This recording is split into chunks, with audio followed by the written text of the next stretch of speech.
हाल ही में जो आरएसएस के महासचिव हैं दत्तात्रेय होसबोले, उसका एक बयान आया है भारत के संविधान के संदर्भ में। क्योंकि भारत के संविधान में जो प्रस्तावना दी गई है उसमें समाजवाद और धर्मनिरपेक्ष शब्द लिखा गया, और इसका महत्व है भारत की जो बहुलतावादी संस्कृति है और यहाँ जो आर्थिक और सामाजिक जो असमानता बनी हुई है कि ये समानता होनी चाहिए इसके संदर्भ में।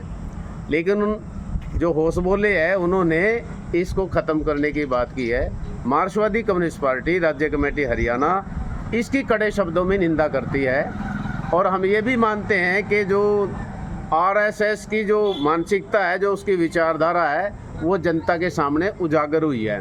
उनकी बहुत संकीर्ण सोच है, क्योंकि हमको ये जानकारी है, इतिहास में पढ़ा है, बुजुर्गों से भी सुना है, किताबें पढ़ी हैं कि जो आज़ादी का आंदोलन था, जैसे भगत सिंह और ने जब नौजवान भारत सभा बनाई 1928 के दौर में, और उधर कांग्रेस के अंदर भी अलग अलग पार्टियों में ये बहस थी कि अपने देश में जो विभिन्नता है, यानी कि बहुलतावादी संस्कृति है, अलग अलग धर्मों के लोग हैं, कोई कैसा धर्म अपनाओ लेकिन राज से अलग होना चाहिए, ऐसी व्यवस्था होनी चाहिए। वहीं से ये निकल के आया कि धर्मनिरपेक्ष राज्य होना चाहिए, कि नागरिक सर्वोपरि हैं इसके अंदर। और दूसरा ये जो असमानता है, गैर बराबरी है, ये आर्थिक सामाजिक समानता होनी चाहिए। समाजवाद शब्द इसलिए उसमें जोड़ा गया। और ये जो आज़ादी के आंदोलन में जो मूल्य उभर के आए उसी से ये चीज़ निकली थी जो संविधान के अंदर जोड़ी गई।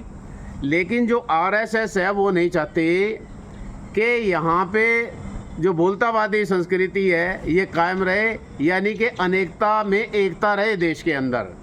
क्योंकि इन्हीं की इस विचारधारा के कारण देश के टुकड़े हुए, पाकिस्तान अलग बना, भारत अलग बना, इस तरीके से। क्योंकि अंग्रेज़ों की जो नीति थी फूट डालो और राज करो, क्योंकि इन्होंने कभी आज़ादी के आंदोलन में भाग नहीं लिया, और आज वो राज में हैं, ऐसा कर रहे हैं। इस देश का जो संविधान है, जो बहुत अच्छा संविधान है, उसको ये ख़त्म करना चाहते हैं। लेकिन देश की जनता, उनकी जो ये उन्होंने रखी हुई है, ये धारणा है, उनके विचार हैं, जो मानसिकता है, इसको कभी कामयाब नहीं होने देगी। लोग लड़ेंगे और उनको पीछे धकेलेंगे। धन्यवाद।